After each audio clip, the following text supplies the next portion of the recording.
What if I told you that the tech jobs that everyone is fighting for right now won't actually matter in 2030? This is according to emerging research at the World Economic Forum, MIT, McKinsey, and major industry reports from NVIDIA and Boston Dynamics. These organizations all point to the same trend. As AI becomes embedded in every physical system, business workflow, and safety-critical environment, entirely new roles are emerging. Roles that very few people are actually prepared for. And based on these predictions, the top skills in 2030 will revolve around securing AI, auditing datasets, and integrating AI into the physical world. So today, I'm going to break down those top skills for 2030. Let's get into it.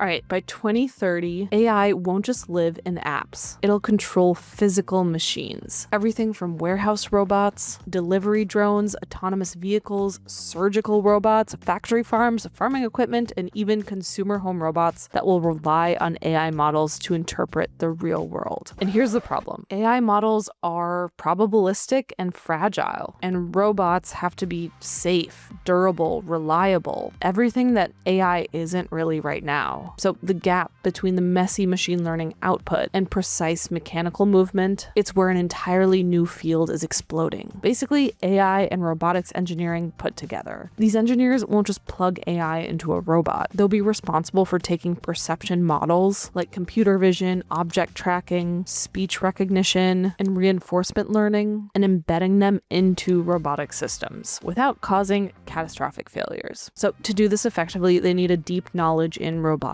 of course, like kinematics and control theory. They'll need to understand sensor fusion, so combining cameras using LiDAR and even radar, and then also understanding real-time systems and edge computing. There's a lot to learn, because if an app misclassifies an object, the user gets a wrong output. But if a robot misclassifies an object, it can collide with a person, drop a load, or even damage a product, or worse. One of your units just ran into my mirror and is causing damage. I'm a little worried. Industry leaders are already warning about the skill gap. So Boston Dynamics, Tesla Autopilot and Optimus, and even Amazon Robotics, they're all reporting massive talent shortages in engineers that can do this. Okay, so to illustrate why this matters, an AI vision model that works perfectly in the lab might fail in a warehouse if the lighting changes. A drone navigation model might misjudge distance and fog, and a household robot might misinterpret a reflection as a solid object. These aren't bugs, these are consequences of deploying probabilistic AI in unpredictable physical environments.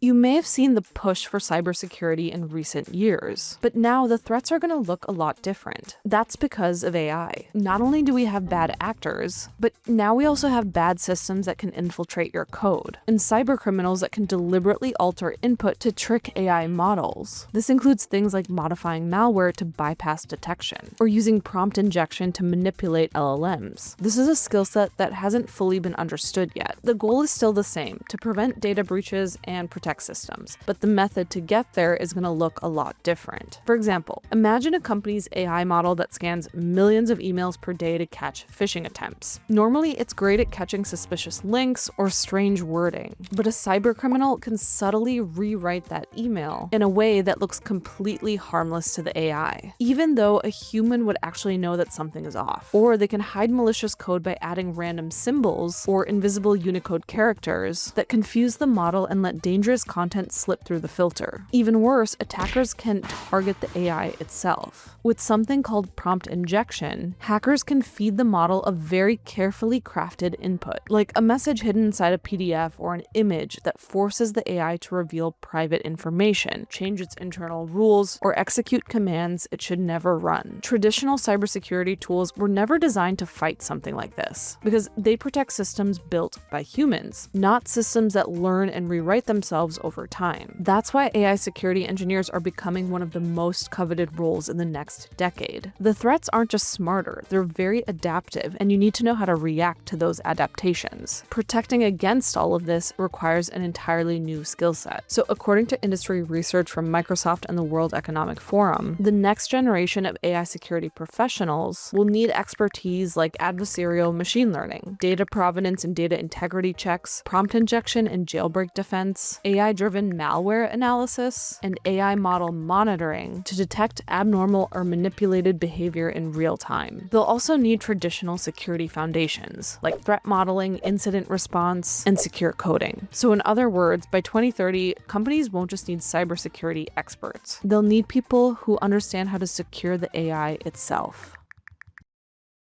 Another in-demand skill that will be essential by 2030 is AI data quality and bias management. Because AI systems are only as reliable as the data that they're trained on. When the data is incomplete or unrepresentative of an actual population, it can produce inaccurate or unfair results. This is actually already shown up in the real world. So one widely cited study in Science found that a major healthcare risk prediction algorithm significantly underestimated the health needs of Black patients because it used healthcare spending, not actual healthcare outcomes, as a proxy for illness. And Black patients historically received less care, so that was really inaccurate. It was correlation, not causation. Dermatology AI has actually shown similar studies. Multiple studies, including research that was published in Nature and Analysis by dermatology experts, they found that skin cancer detection models trained mostly on light-skinned patients and not as much on dark-skinned patients. Because of that, those skin tones were underrepresented and they didn't have a lot of data for those types of skin cancer. Even chest x-ray diagnostics have demonstrated underdiagnosis bias across race and gender due to imbalanced datasets. So as AI becomes deeply embedded in hiring tools, healthcare systems, and customer-facing products, companies will desperately need experts who can curate clean datasets, detect bias, verify labels, and ensure that models are trained on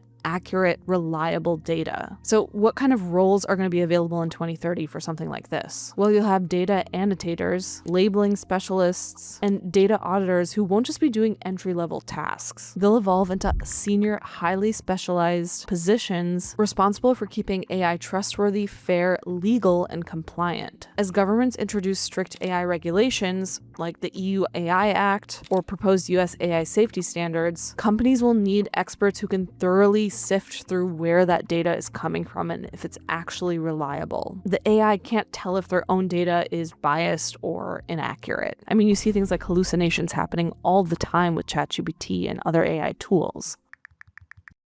So this next skill is actually a video that I just put out recently, but it'll help with demystifying the lack of explainability. Many AI systems, especially large neural networks, they still function as black boxes. They can output a decision, a prediction, an alert, but they can't really explain why they made that choice. This becomes a major issue when AI is embedded in really complex infrastructure. If an ML model inside a hospital system flags a patient as high risk with no explanation, or an AI model inside a financial system denies a loan without reasoning, human engineers don't really have a way to audit, log, or understand that behavior. And this is exactly where systems engineering comes into play. By 2030, systems engineers will need to build architectures around AI that enforce transparency even when the model itself is opaque. That means designing pipelines to track data movement, monitoring how models behave over time, and implementing explainability layers, such as feature importance scoring or model interpretation APIs. This also includes building fail-safe mechanisms, so that when an AI decision can't be explained, or it contradicts established rules, the system automatically escalates it to a real human being, or it switches over to a deterministic fallback. So in safety-critical environments like healthcare, transportation, or finance, this isn't really optional. You'll definitely need this step. It's a regulatory environment that's already emerging in things like the EU AI Act, and modern systems engineers will need to understand how to integrate AI models into distributed systems, and also how to validate the model's behavior against system-level requirements. So they'll also need skills in observability, model monitoring, version control for ML models, data lineage tracking, and risk assessment for AI-driven components. So by 2030, systems engineering won't just be about configuring servers or optimizing cloud infrastructure. It'll be about designing entire ecosystems where AI is heavily integrated but reliable. It's explainable and auditable for all the engineers that are using it.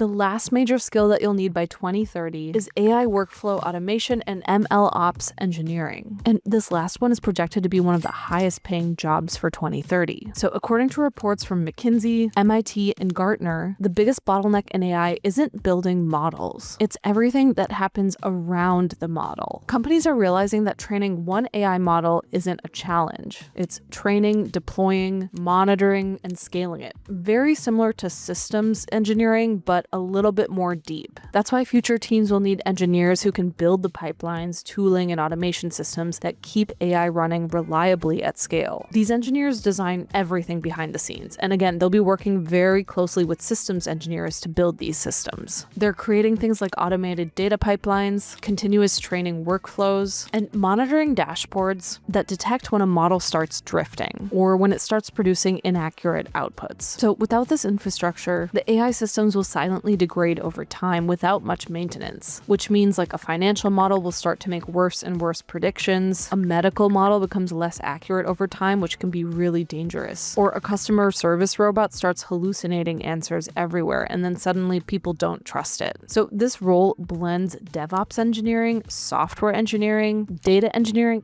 and machine learning all in one. And because every major company is moving towards AI-driven products, the people who could build reliable, scalable AI platforms will be in extremely high demand. These engineers will need skills like cloud computing, container orchestration, distributed systems, automated retraining workflows, observability tools, and even AI governance to make sure that these systems all stay compliant. So no matter which skill you choose to upgrade in the future, remember that with the innovation of AI comes a lot of unknown variables. And this means that once again, the world of technology becomes the Wild West. There will be a lot of opportunity to understand how to integrate AI into our physical and virtual systems. And the question is, what are you going to do to prepare yourself? So if you like this video, stick around and check out another video that I recently did on systems engineering. I go in depth on what system design is, how an engineer is supposed to understand the systems that you put together in the future, and even integrating those systems with AI. It's definitely a skill that you'll need for 2030, and this video very briefly touched on that. And so if you want to have more detailed information, that's a great video to check out right now. So happy learning, and I'll see you in the next one.